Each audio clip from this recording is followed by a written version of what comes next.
रमेश भाऊ, तुमच्यावर हल्ला कोणी केला? भाऊ तिघंजण मुलं तोंडाला बांधून आले होते. एकाचं पांढरं टी शर्ट होतं, त्याच्यावर कार्टून होतं.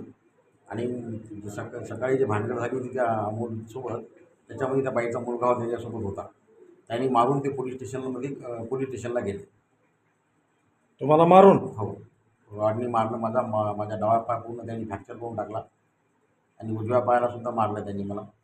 त्यांचं मला जीवानी मारायचंच होतं, पण मी सावध असल्यामुळं आमदाराच्या घराजवळ त्यांनी ब्रेक मारला गाडीला, तेव्हा माझ्या लक्षात आलं की तोंड मारायसाठी आले आहेत बॉय. तर मी जस्ट फास्ट घेत त्यांनी मला कट मारला आणि त्याच्यामुळे त्यांनी त्या शिवच्या घरासमोर थोडं अलीकडे त्यांनी मला तिथे मारलं. ते मोठा रॉड होते. कधीची घटना आहे? आत्ताची पावणे 8ची.